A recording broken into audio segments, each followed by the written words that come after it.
And today could be the beginning of the end for TikTok, at least as we know it. The House of Representatives passing a bill which could ban the very popular app. Democrats and Republicans both worry it poses a national security threat because, of course, it's owned by a China-based company. Back here closer to home, we wanted to see how this could impact companies who use the platform to advertise and also connect with other New Mexicans. Especially as a growing number of younger people use that platform. Felice Romero joins us. And Felice, you spoke to an expert in all of this who says this could really be detrimental. Yeah, Trevor, Tessa, you're talking about a social media site that people actually make money off of by posting videos. Digital marketer Cristel Ciarza-Moon tells me this is the fastest growing social media site she's ever seen.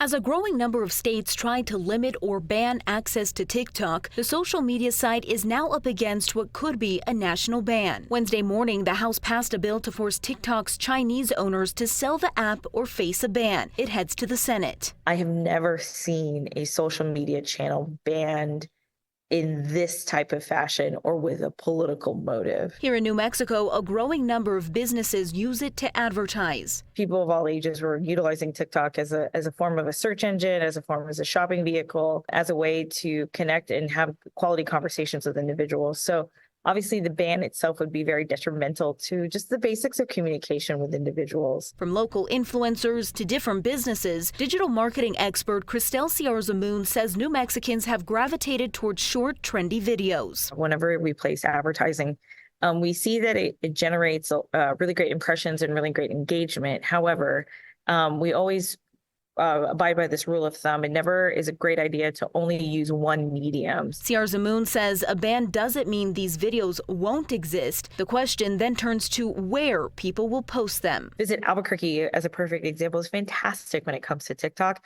but they're also really fantastic on Instagram, really great on Facebook, etc.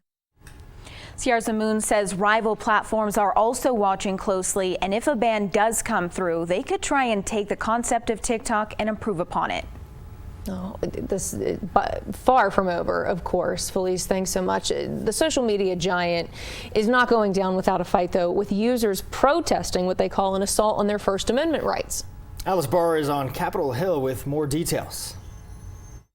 Time may be ticking down for TikTok after the House overwhelmingly passed a bill to force the wildly popular social media app's Chinese parent company ByteDance to sell or face a ban in the U.S. Lawmakers in both parties voicing national security concerns about the Chinese government accessing the data of TikTok's 170 million American users. This bill therefore forces TikTok to break up with the Chinese Communist Party. Our intention is for TikTok to continue to operate, but not under the control of the Chinese Communist Party. TikTok denies that the Chinese government controls the app or accesses U.S. user data. A spokesperson saying today, quote, the government is attempting to strip 170 million Americans of their constitutional right to free expression. Some members of Congress voted against the bill on First Amendment grounds. I think constitutionally it's a problem. Users defending the app many count on for their businesses. You will be destroying small businesses like us. These content creators say TikTok is a vital source of news and information for young people, while recognizing the risk of misinformation. I tell my audience, hey, this is not accurate, and here is what's accurate. As the election draws near, the U.S. intelligence community warning that Chinese proxies did interfere in the 2022 midterm elections. This is not theoretical. This is here. This is now. This is today. The bill now heads to the Senate, where it faces an uphill climb as some senators warn of the risk of alienating young voters.